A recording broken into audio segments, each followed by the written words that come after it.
कृष्णाय वासुदेवाय हरये परमात्मने प्रणतः क्लेशनाशाय गोविंदाय नमो नमः। हरे कृष्णा। जय श्री हरि। आप सभी भक्तों का दिन शुभ और मंगलमय हो। भक्त वत्सल परमेश्वर श्री हरि विष्णु आप सभी भक्तों पर आज भी अपनी अनंत कृपा, शांति और मंगल की वर्षा करते रहें। हे प्रिय भक्तों, कल आपने जिस निष्ठा, संयम और भगवत भाव से पौष मास के 23वें पवित्र अध्याय का श्रवण किया, उसी भक्ति प्रवाह ने आज हमें 24वें अध्याय के द्वार तक पहुंचा दिया है। आपके प्रेम सुमन, आपकी भक्ति धाराएं और आपका श्रद्धा भरा हृदय, इन्हीं से यह कथा सरोवर और भी दिव्य और भी पावन बन रहा है। आज हम प्रवेश कर रहे हैं पौष मास के 24वें पावन अध्याय में। हे प्रिय भक्तों, जो मनुष्य प्रभु के नाम को श्वास की तरह नित्य और सहज रूप से ग्रहण करता है, जिसका हृदय अहंकार से रिक्त और दया से परिपूर्ण हो जाता है, उसका जीवन स्वयं भक्ति की गंगा बन जाता है। प्रभु की कृपा ऐसे हृदय पर अचानक नहीं, सतत अविरत स्वतः प्रवाहित होती रहती है। हे श्री हरि, हमारी बुद्धि को निर्मल बनाइए, आचरण को उज्जवल बनाइए और हमारे भीतर सद्गुणों की ज्योति सदैव प्रज्वलित रखिए। आज का यह अध्याय आप सभी भक्तों के जीवन में समृद्धि, सुख और सतपथ का आलोक फैलाए, यही मंगल कामना है। तो आइए दिल से पुकारें, जय श्री हरि विष्णु, पौष मास की जय। तो आइए भक्तजनों, मन को शांत करें, श्वास को थामें और प्रवेश करें इस दिव्य रहस्य कथा में। पौष मास की एक अत्यंत शांत ठंडी रात्रि थी। वन में शीतल हवा बह रही थी। सारे गांव गहरी नींद में सोए थे। लेकिन घाटी के मध्य बसे धवलपुर में एक छोटा सा मंदिर था, जिसमें वर्षों से एक दीप कभी बुझा नहीं था। गांव वाले कहते थे कि इस दीप में स्वयं श्री हरि की छाया रहती है। जब तक यह दीप जलेगा, धवलपुर सुरक्षित रहेगा। मंदिर का पुजारी था एक वृद्ध, शांत, साधु हृदय पुरुष, जिसका नाम था वशिष्ठानंद। एक रात्रि, अर्धरात्रि का समय था। पूरा गांव सो रहा था, लेकिन वशिष्ठानंद के मन में एक अनजानी आशंका उठी, मानो दीपक आज कुछ कहना चाहता हो। वह चौंक कर उठ गया, मंदिर गया और दीपक को देखा, और पहली बार उसका प्रकाश डगमगा रहा था। वशिष्ठानंद के हाथ कांप उठे, क्योंकि ऐसा कभी नहीं हुआ था। उन्होंने दीपक को संभाला, किंतु तभी दीपक की लौ हवा से नहीं, बल्कि किसी अदृश्य शक्ति से कमजोर होने लगी। तभी वशिष्ठानंद बोले, हे प्रभु, आज दीपक क्यों दुखी है?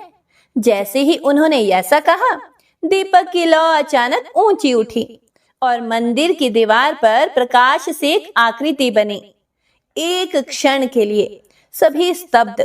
लौ की छाया में उभरती एक दिव्य आकृति दिखाई दी। शंख, चक्र, गदा, पद्म स्पष्ट रूप से चमक उठे। वशिष्ठानंद ने देखा कि यह तो एक संकेत था। लौ ने धीरे से मंदिर के बाहर की ओर अपनी छाया फेंकी, मानो वह कह रही हो कि मुझे बाहर ले चलो। वशिष्ठानंद थर थर कांपते हुए दीपक को उठा लेते हैं। जैसे ही वे बाहर आते हैं, दीपक की लौ तेज हो जाती है और गांव की सीमा की ओर चलने लगती है। वृद्ध पुजारी उसके पीछे पीछे। दीपक गांव की सीमा पर जाकर अचानक रुक गया और उसकी लौ 3 बार उठी, जैसे घंटी की ध्वनि, और तभी धरती हल्की सी कांपी। पुजारी घबरा गए, किंतु दीपक की लौ उज्जवल हो उठी और उस प्रकाश में एक विशाल सर्प दिखाई दिया। किंतु यह साधारण सर्प नहीं था।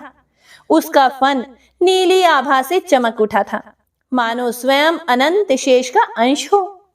सर्प ने वशिष्ठानंद की ओर देखा और फिर दीपक की ओर देखा। क्षण भर में सर्प गायब हो गया और पीछे एक चमत्कार रह गया। अब दीपक की लौ पहले से 100 गुना तेज जल रही थी। वशिष्ठानंद समझ गए कि आज प्रभु ने धवलपुर की रक्षा के लिए अपनी लीला का संकेत भेजा है। उस दिन से दीपक की लौ कभी डगमगाई नहीं, गांव सुरक्षित रहा। और लोग कहते हैं, जब मन का दीपक डगमगाए तो समझ लेना प्रभु संकेत दे रहे हैं। हे प्रिय भक्तों, मन में जो दीपक प्रभु ने जलाया है वह भी कभी कभी डगमगाता है, लेकिन यदि हम प्रेम, धैर्य और विश्वास से उसे संभाल लें तो वह दीपक एक पूरी दुनिया को प्रकाश दे सकता है। हे प्रिय भक्तों, प्रभु का दीपक जब भीतर चलता है तो कोई अंधकार टिक नहीं पाता। जब भी जीवन की राह में अंधकार बढ़े, चिंता गहराए और मन का दीपक डगमगाने लगे, तो याद रखना श्री हरि का संरक्षण सदैव हमारे साथ है। प्रभु का संकेत कभी दीपक के प्रकाश में, कभी किसी घटना में, कभी किसी व्यक्ति के माध्यम से और कभी सीधे हमारे हृदय में फुसफुसाता है।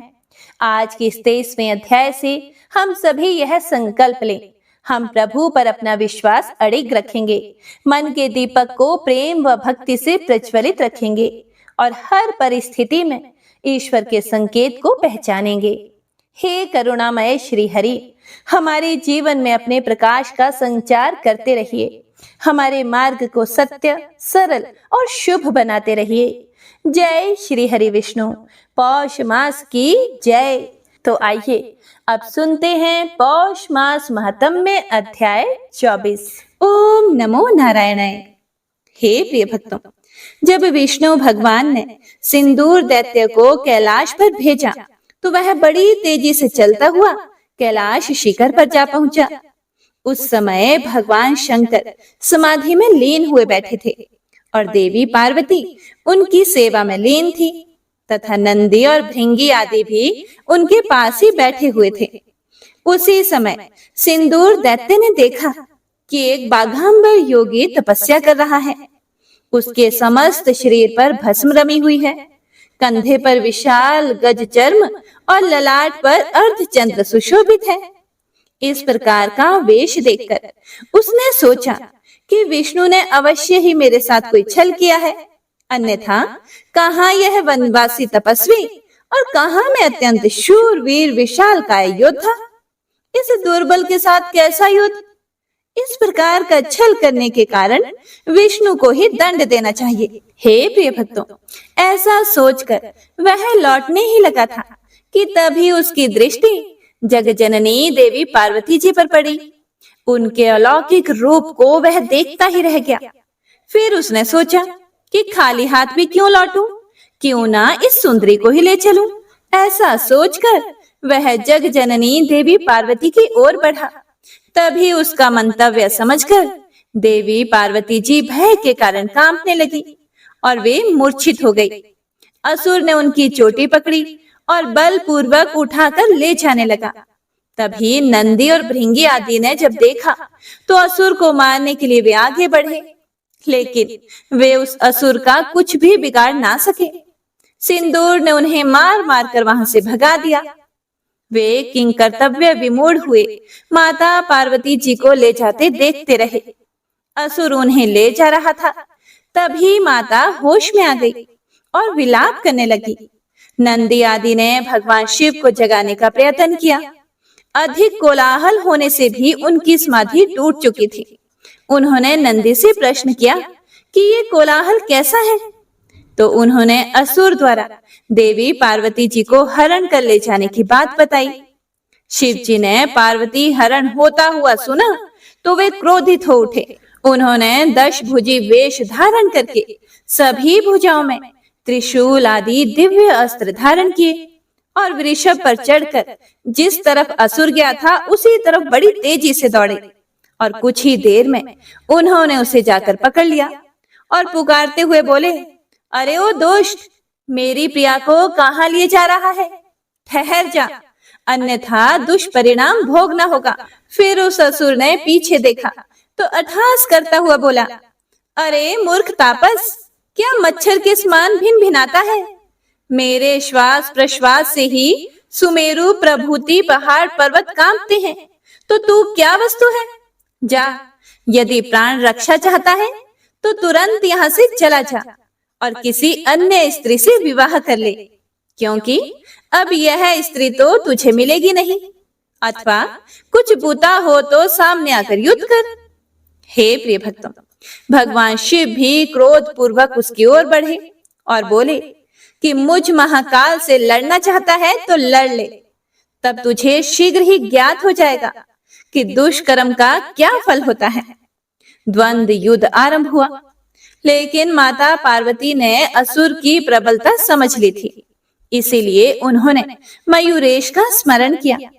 इस कारण एक अत्यंत तेजस्वी ब्राह्मण के रूप में वे प्रकट हो गए और अपने परशु के स्पर्श से महासुर को पीछे हटाते हुए बोले, हे असुर राज, माता पार्वती जी को मेरे पास छोड़कर शिव जी से युद्ध करो, फिर जो जीतेगा वही माता पार्वती को पालेगा।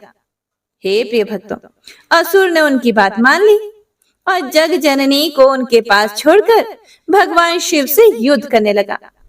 वह जब जब शिव जी को अपने भुज पाश में लेने का प्रयत्न करता, तब तब मयूरेश अदृश्य रूप से अपने परशु का उसके वक्ष स्थल पर परशु प्रहार कर देते। इसीलिए उस समय वह दैत्य अत्यंत व्याकुल हो जाता और उन्हें भुजपाश में नहीं पाता था। हे प्रिय भक्तों, इस प्रकार बहुत बार के परशु प्रहार ने असुर की शक्ति का अत्यंत क्षय कर दिया, जिससे वह शिथिल होता गया। तभी भगवान शिव ने उसके वक्ष स्थल पर त्रिशूल का तीव्र प्रहार कर दिया, जिसे वह दैत्य सहन नहीं कर पाया और धरती पर गिर पड़ा। मयूरेश ने उसकी पराजय घोषित करते हुए कहा, हे असुरेश्वर, तुम युद्ध में शिव जी को नहीं हरा सके, इसीलिए देवी पार्वती जी को प्राप्त करने के लिए शिव ही अधिकारी हैं। तुम तुरंत उन्हें छोड़कर यहाँ से भाग जाओ, अन्यथा महाकाल शिव तुम्हारा वध कर डालेंगे। सिंदूर ने भी अपनी पराजय स्वीकार कर ली। इस समय उसमें अधिक युद्ध करने की शक्ति नहीं थी, इसीलिए देवी पार्वती जी को वह वहीं छोड़कर तुरंत पृथ्वी लोक के लिए चल पड़ा।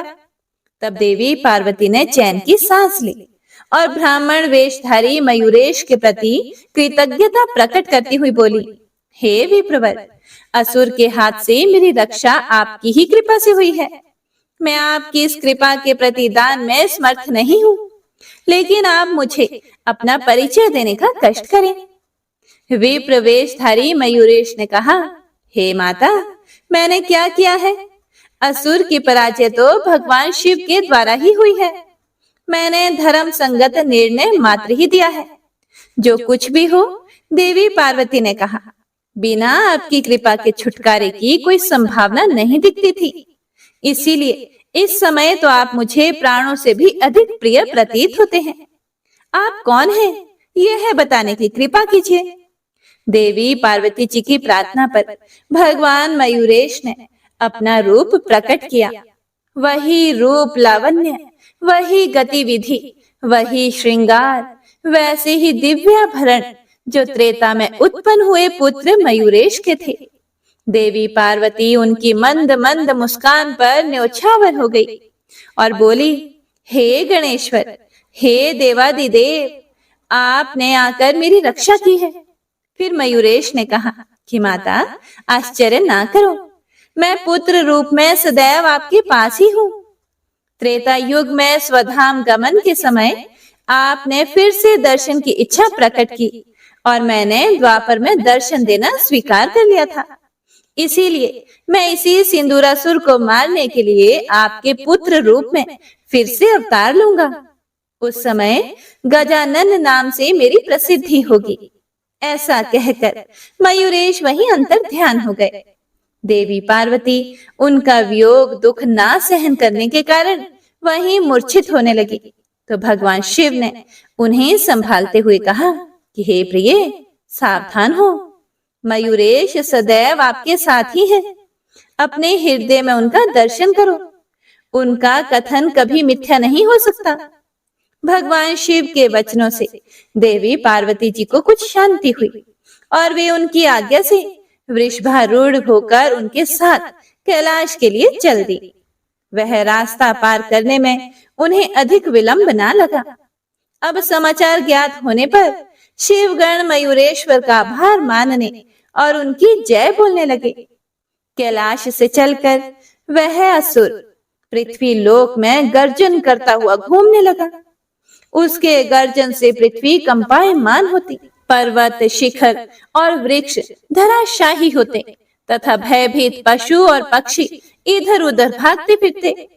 आसुरी प्रकृति के मनुष्यों ने भी सिंदूर को अत्यंत बलवान जानकर उनका अनुगामी होना स्वीकार कर लिया। इस प्रकार से मनुष्यों का जमघट बढ़ने लगा।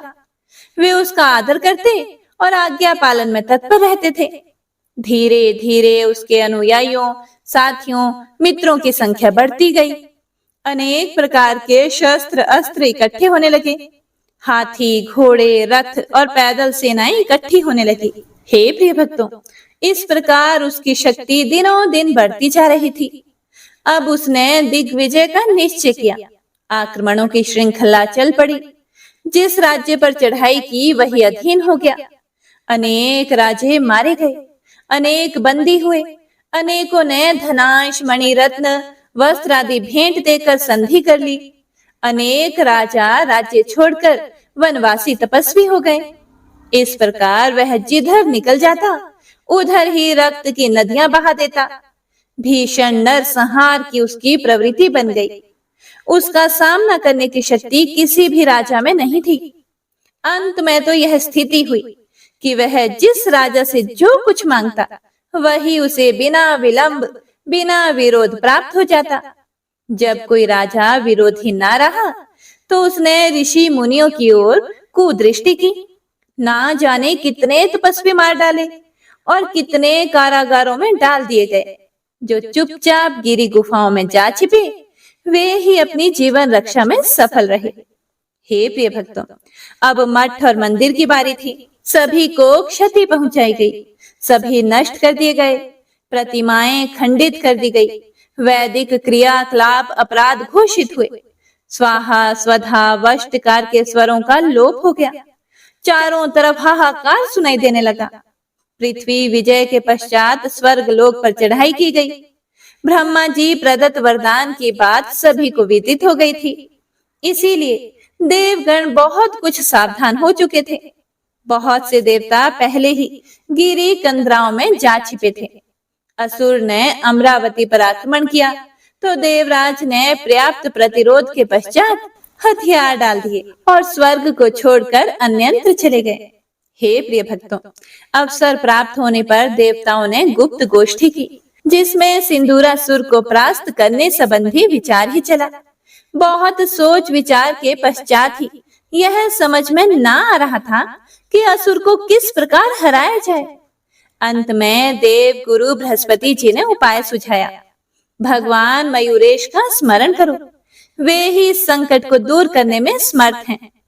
फिर देवताओं ने पूछा कि वे भगवान कहाँ मिलेंगे, यह हमें ज्ञात नहीं है, कृपया आप बताइए, उनसे प्रार्थना करने कहाँ चला जाए।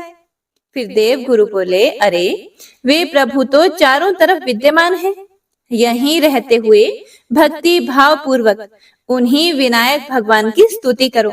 वे अवश्य ही प्रसन्न होकर अवतार लेंगे और समस्त संसार को भय मुक्त करने के लिए असुर राज को समाप्त कर डालेंगे। तुमको भी अपने धाम की प्राप्ति हो जाएगी। बृहस्पति से प्रेरणा प्राप्त करके समस्त देवगण इकट्ठे होकर शांत, विकार रहित, भय रहित एवं भक्ति भाव सहित बैठ गए और भगवान विनायक देव की स्तुति करने लगे।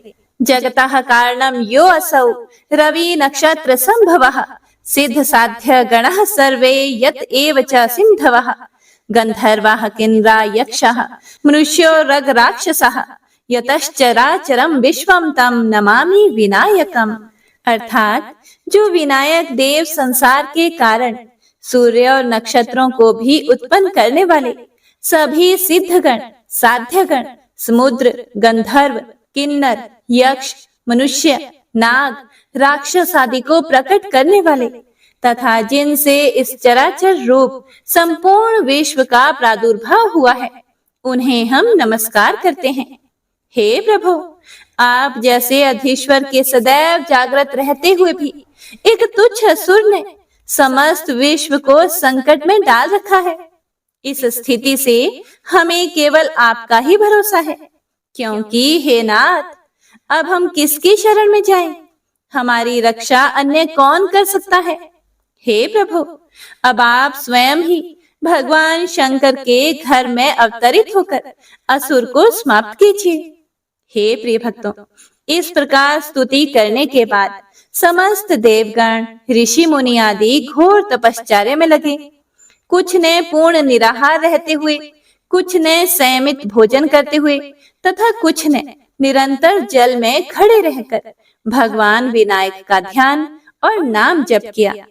देवादि के कठोर तप से संतुष्ट हुए देवादिदेव गणेश्वर उनके सामने प्रकट हो गए।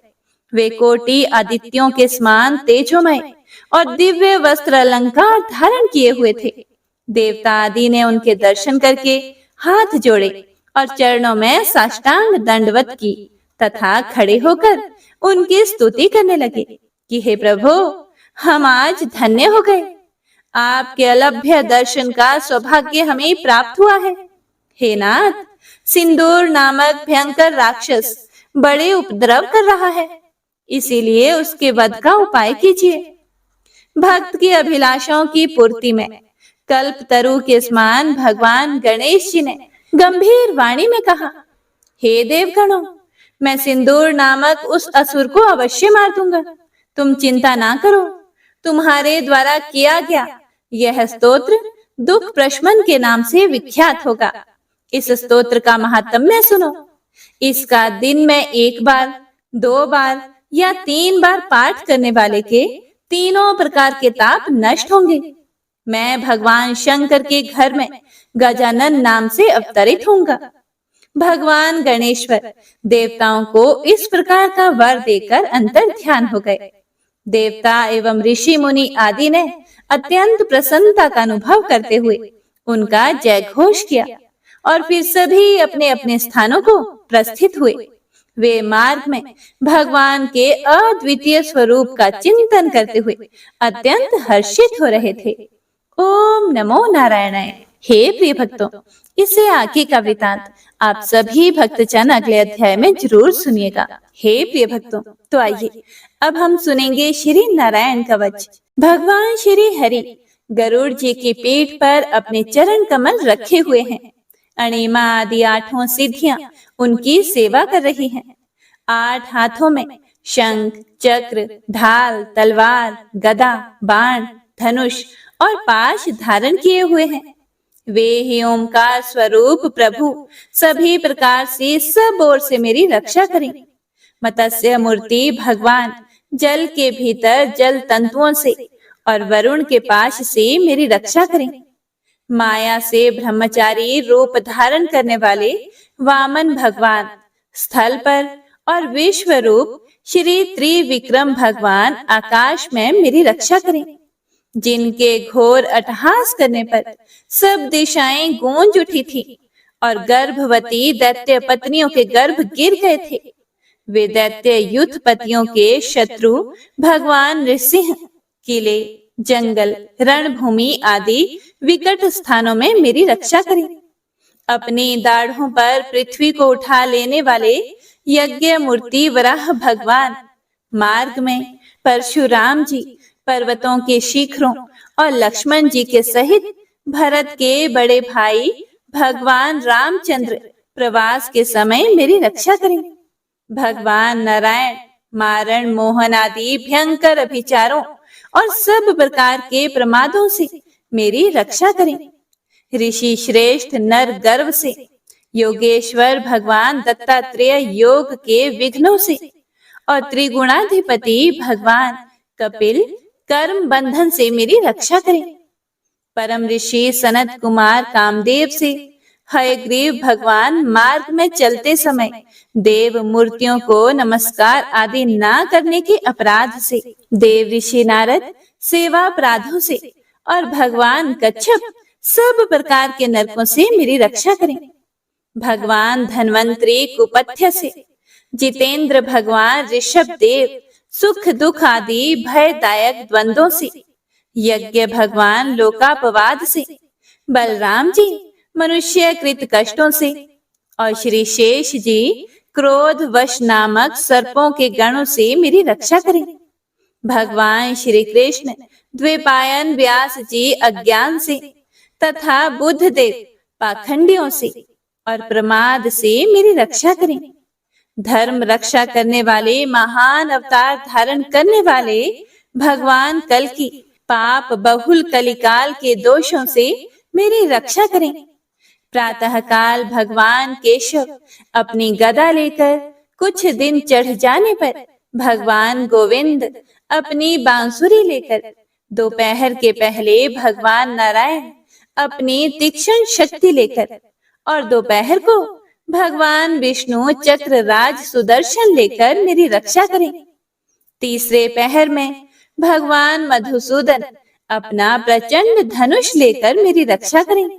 सायंकाल में ब्रह्मा जी आदि त्रिमूर्तिधारी माधव सूर्यास्त के बाद ऋषिकेश, अर्धरात्रि के पूर्व तथा अर्धरात्रि के समय अकेले भगवान पद्मनाभ मेरी रक्षा करें। रात्रि के पिछले प्रहर में श्री वत्स लांछन श्री हरि, उषा काल में खड़गधारी भगवान जनार्दन, सूर्य उदय से पूर्व श्री दामोदर और संपूर्ण संध्याओं में काल मूर्ति भगवान विश्वेश्वर मेरी रक्षा करें। हे सुदर्शन, आपका आकार चक्र की तरह है। आपके किनारे का भाग प्रलय कालीन अग्नि के समान अत्यंत तीव्र है। आप भगवान की प्रेरणा से सब ओर घूमते रहते हैं। जैसे आग वायु की सहायता से सूखे घास फूस को जला डालती है, वैसे ही आप हमारी शत्रु सेना को शीघ्र से शीघ्र जला दीजिए, जला दीजिए। हे कौमुद की गदा, आपसे छूटने वाली चिंगारियों का स्पर्श वज्र के समान असह्य है। आप भगवान अजित की प्रिया हैं और मैं उनका सेवक हूँ। इसीलिए आप कुष्मांड, विनायक, यक्ष, राक्षस, भूत और प्रेत आदि ग्रहों को अभी कुचल डालिए तथा मेरे शत्रुओं को चूर चूर कर दीजिए। हे शंख श्रेष्ठ, आप भगवान श्री कृष्ण के फूंकने से भयंकर शब्द करके मेरे शत्रुओं का दिल दहला दीजिए एवं यातुधान, प्रमथ, प्रेत, मातृका, पिशाच तथा भ्रम राक्षस आदि भयावने प्राणियों को यहाँ से तुरंत भगा दीजिए। भगवान की श्रेष्ठ तलवार, आपकी धार बहुत ही तीक्ष्ण है। आप भगवान की प्रेरणा से मेरे शत्रुओं को छिन्न भिन्न कर दीजिए। हे भगवान की प्यारी ढाल, आप में सैकड़ों चंद्राकार मंडल हैं। आप पाप दृष्टि पापात्मा शत्रुओं की आंखें बंद कर दीजिए और उन्हें सदा के लिए अंधा बना दीजिए। सूर्य आदि ग्रह, धूमकेतु आदि केतु, दुष्ट मनुष्य, सर्प आदि रेंगने वाले जंतु, दाढ़ों वाले हिंसक पशु, भूत प्रेत आदि तथा पापी प्राणियों से हमें जो भय हो और जो हमारे मंगल के विरोधी हो, वे सभी भगवान के नाम, रूप तथा आयुधों का कीर्तन करने से तत्काल नष्ट हो जाएं। बृहद, रथंतर आदि सामवेदीय स्तोत्रों से जिनकी स्तुति की जाती है, वे वेद मूर्ति भगवान गरुड़ और विश्वक्सेन जी अपने नामोच्चारण के प्रभाव से हमें सब प्रकार की विपत्तियों से बचाएं। श्री हरि के नाम, रूप, वाहन, आयुध और श्रेष्ठ पार्षद हमारी बुद्धि, इंद्रिय, मन और प्राणों को सब प्रकार की आपत्तियों से बचाएं। जितना भी कार्य अथवा कारण रूप जगत है, वह वास्तव में भगवान ही है। इस सत्य के प्रभाव से हमारे सारे उपद्रव नष्ट हो जाएं। जो लोग ब्रह्मा और आत्मा की एकता का अनुभव कर चुके हैं, उनकी दृष्टि में भगवान का स्वरूप समस्त विकल्पों से रहित है, भेदों से रहित है। फिर भी वे अपनी माया शक्ति के द्वारा भूषण, आयुध और रूप नामक शक्तियों को धारण करते हैं। यह बात निश्चित रूप से सत्य है। इसी कारण सर्वज्ञ, सर्वव्यापक भगवान श्री हरि सदा सर्वत्र सब स्वरूपों से हमारी रक्षा करें, जो अपने भयंकर अट्टहास से सब लोगों के भय को भगा देते हैं और अपने तेज से सबका तेज ग्रस लेते हैं। वे भगवान नृसिंह दिशा विदिशा में नीचे ऊपर बाहर भीतर सब ओर से हमारी रक्षा करें। हे देवराजेंद्र, मैंने तुम्हें यह नारायण कवच सुना दिया है। इस कवच से तुम अपने आप को सुरक्षित कर लो, बस फिर तुम अनायास ही सब दैत्य युद्धपतियों को जीत लोगे। इस नारायण कवच को धारण करने वाला पुरुष जिसको भी अपने नेत्रों से देख लेता है अथवा पैर से छू देता है, तत्काल समस्त भयों से वह मुक्त हो जाता है। और जो इस वैष्णवी विद्या को धारण कर लेता है, उसे राजा, डाकू, प्रेत, पिशाच आदि और बाघ आदि हिंसक जीवों से भी कभी किसी प्रकार का भय नहीं होता। हे देवराज, प्राचीन काल की बात है, एक कौशिक गोत्रीय ब्राह्मण ने इस विद्या को धारण करके योग धारणा से अपना शरीर मरुभूमि में त्याग दिया। अब जहां उस ब्राह्मण का शरीर पड़ा था, उसके ऊपर से एक दिन गंधर्वराज चित्ररथ अपनी स्त्रियों के साथ विमान पर बैठकर निकले। वहां आते ही वे नीचे की ओर सिर किए विमान सहित आकाश से पृथ्वी पर गिर पड़े। इस घटना से उनके आश्चर्य की सीमा न रही। जब उन्हें बाल खिल्ले मुनियों ने बताया कि यह नारायण कवच धारण करने का प्रभाव है, तब उन्होंने उस ब्राह्मण देव की हड्डियों को ले जाकर पूर्व वाहिनी सरस्वती नदी में प्रवाहित कर दिया और फिर स्नान करके वे अपने लोक को चले गए। श्री सुखदेव जी आगे कहते हैं, हे परीक्षित, जो भी पुरुष इस नारायण कवच को समय पर सुनता और आदर पूर्वक इसे धारण करता है, उसके सामने सभी प्राणी आदर से झुक जाते हैं और वह सब प्रकार के भयों से मुक्त हो जाता है। हे परीक्षित, शतक्रतु इंद्र ने आचार्य विश्वरूप जी से यह वैष्णवी विद्या प्राप्त करके रणभूमि में असुरों को जीत लिया और वे त्रिलोक्य लक्ष्मी का उपभोग करने लगे। इति श्री नारायण कवच संपूर्णम। जय गणपति सद्गुण सदन, कविवर बदन कृपाल, विघ्न हरण मंगल करण, जय जय गिरिजालाल, जय जय गिरिजालाल, जय जय गिरिजालाल। जय जय जय गणपति गणराजो, मंगल भरण करण शुभ काजो, जय गज बदन सदन सुखदाता, विश्व विनायक बुद्धि विधाता, वक्रतुंड शुच शुंड सुहावन, तिलक त्रिपुंड भाल मन भावन, राजित मणि मुक्त नूरमाला, स्वर्ण मुकुट शिर नयन विशाला, पुस्तक पाणि कुठार त्रिशूलम, मोदक भोग सुगंधित फूलम, सुंदर पीतांबर तन साजित, चरण पादुका मुनि मन राजित, धन शिव सुवन षडानन भ्राता, गौरी ललन विश्व विधाता, रिद्धि सिद्धि तव चवर सुधारे, मूषक वाहन सोहत द्वारे, कहूँ जन्म शुभ कथा तुम्हारी, अति शुचि पावन मंगलकारी,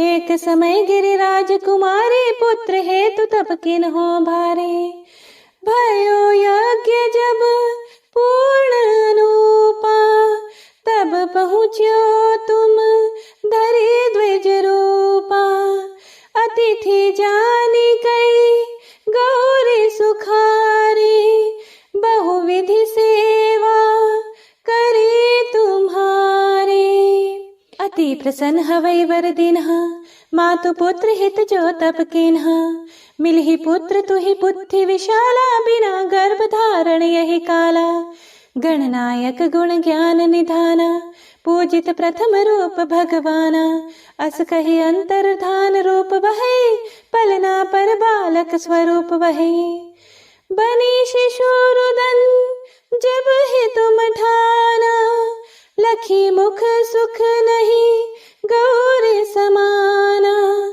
सकल मगन सुख मंगल गावही, नभते सूरन सुमन वर्षावही। शंभु माँ बहुदान लुटावही, सुर मुनि जन सुत देखन आवही, लखी अति आनंद मंगल साजा, देखन भी आए शनि राजा। निज अवगुण गुणी शनि मन माही, बालक देखन चाहत नाही, गिरजा कछु मन भेद बढ़ायो, उत्सव मोर न शनि तुहि भायो। कहन लगे शनि मन सकुचाई, का करि हऊ शिशु मोहि दिखाई, नहीं विश्वास उमा और भयऊ, शनि सो बालक देखन कहयो। पड़ते ही शनि दृग कोण प्रकाशा, बालक सिर उड़ गयो आकाशा, गिरजा गिरी विकल वही धरणी, सो दुख दशा गयो नहीं वर्णी।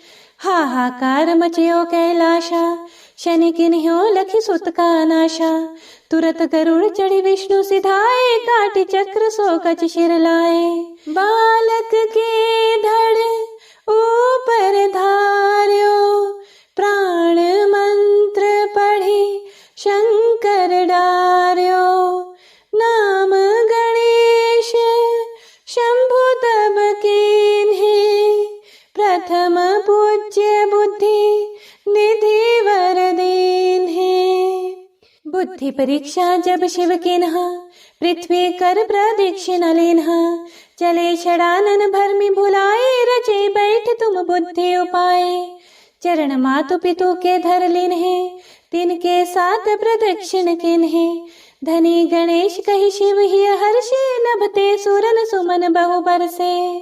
तुम्हारी महिमा बुद्धि बढ़ाई, शेष सहस मुख सकै न गाई, मैं मतिहीन मलिन दुखारी, करहूँ कौन विधि विनय तुम्हारी। भजत राम सुंदर प्रभु दासा, जग प्रयाग ककरा दुर्वासा, अब प्रभु दया दीन पर कीजे, अपनी भक्ति शक्ति कछु दीजे। श्री गणेश यह चालीसा, पाठ करे धर ध्यान, नित नव मंगल गृह बसे, लहे जगत सन्मान। संबंध अपने सहस्त्र दश, ऋषि पंचमी दिनेश, पूर्ण चालीसा भयो, मंगल मूर्ति गणेश, मंगल मूर्ति गणेश, मंगल मूर्ति गणेश। प्रेम से बोलिए गणपति महाराज की जय।